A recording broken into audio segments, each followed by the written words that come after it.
Olá, tudo bem? Seja muito bem-vindo, seja muito bem-vindo a mais uma aula de matemática. Tema da aula regra de 3 compostos e o foco é o Enem. E eu sempre lembro, não vai fazer Enem? Não tem problema, você pode aproveitar essa aula. Regra de 3 composta cai bastante em prova e costuma trazer dificuldade para os alunos. Então vamos aprender. Eu começo com a definição de regra de 3 composta, que é aquela que possui mais de duas grandezas.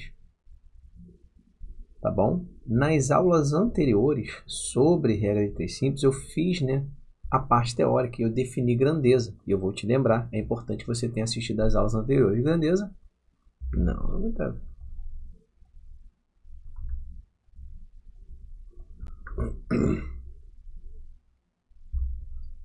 Olá, tudo bem? Seja muito bem-vindo, seja muito bem-vinda a mais uma aula de matemática.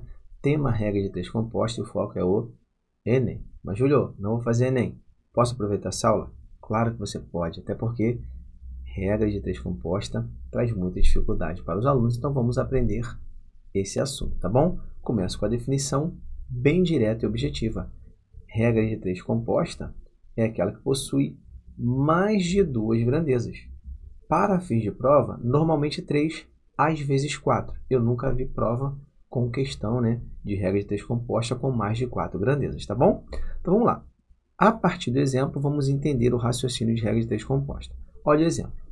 Se 8 pedreiros demoram 12 dias para construir 2 casas, então 12 pedreiros demorariam quanto tempo para construir 6 casas? O primeiro aspecto é a montagem da nossa tabela. São 3 grandezas. Vamos lá, vamos montar nossa tabelinha.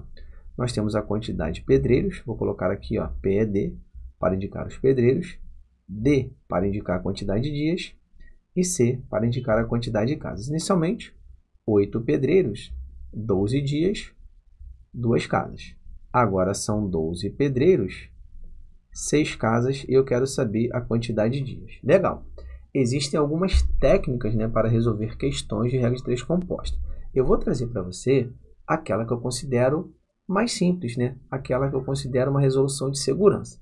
E nesse caso, o primeiro passo é você considerar que são 3 frações quando houver 3 grandezas ou 4 frações quando houver 4 grandezas. Então vamos lá. Vamos considerar que são 3 frações. Então eu tenho aqui 8 sobre 12, 12 sobre x e 2 sobre 6. Agora, no segundo passo, eu vou isolar x. Vou colocar o x, que é 12 sobre x, à esquerda da igualdade. Tá bom? Logo, do outro lado, eu tenho que ter 2 frações, já que são 3, sempre em forma de produto. Então, primeiro passo, o que eu vou fazer? Vou considerar que são frações. No segundo, eu vou isolar x. Se eu tenho 3, x fica de um lado, do outro lado, 2 frações, onde há um produto. Se eu tenho 4, de um lado, uma fração e do outro 3. Ali vai ter 3 frações sendo multiplicadas, tá bom? Sempre produto à direita da igualdade. Agora é a parte mais trabalhosa, que é a análise das grandezas, para que possamos definir se essas grandezas são diretamente ou inversamente proporcionais. Eu ensinei isso nas aulas anteriores sobre regra de 3. É importante que você assista às aulas dessa playlist, tá bom? Para que você possa entender essa análise. Aqui eu vou fazer de maneira bem direta, beleza? Então vamos lá. A análise é sempre em razão de x. A ideia é a seguinte, olha só. Eu vou daqui para cá, dos pedreiros para a quantidade de dias. Então, observe que de 8 para 12 está aumentando. Eu tenho mais pedreiros. Aí eu vou trazer para a vida real. Se eu tenho mais pessoas para trabalhar, esse serviço, estou te perguntando, ele vai ser feito em mais ou menos tempo? É claro que é menos tempo, pessoal? Tenho mais pessoas, mais funcionários, eu levo menos tempo. Então, essas grandezas são inversamente proporcionais. Aí eu coloco um i aqui. Se elas são inversamente proporcionais, eu coloco um i. Eu vou inverter a fração original. Então, não é 8 sobre 12? Aqui embaixo eu coloco 12 sobre 8. Beleza. Agora eu vou fazer a segunda análise, sempre em razão de x. Casas para a quantidade de dias. Eu estou aumentando a quantidade de casas. Se eu tenho mais casas para serem construídas, eu preciso de mais tempo. Então, os sinais são iguais. Essas grandezas são diretamente proporcionais. Eu coloco um D aqui. Se o I indica a inversão, o D indica que você vai deixar, você vai manter a fração original. E inverter, D, deixar. Então, eu vou deixar do jeito que está. Vou deixar o 2 sobre 6. Agora, é só trabalhar a proporcionalidade. 12 vezes 2 e 8 vezes 6. Vai ficar assim, ó. Vou repetir 12 sobre x. Eu vou ter 12 vezes 2, 24. 8 vezes 6, 48. Ok. Pessoal, eu posso aqui, ó, nessa fração, dividir ambos por 24. Isso já melhora muito. Ó. Eu vou simplificar. Júlio, eu prefiro fazer sem simplificação. Tudo bem, mas acredite, com simplificação fica mais fácil, tá? 24 por 24 dá 1. E 48 por 24 dá 2. Agora, vou multiplicar cruzado porque existe uma igualdade entre razões. Ó. X vezes 1, que dá x, um elemento neutro do produto.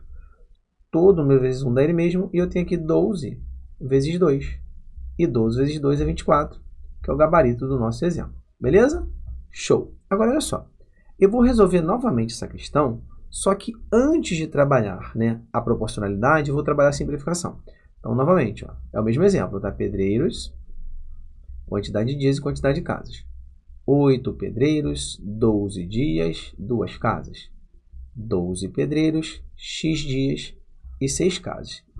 A ideia é a seguinte, pessoal. Na regra de 3 composta, na mesma coluna da minha tabela, eu sempre posso simplificar.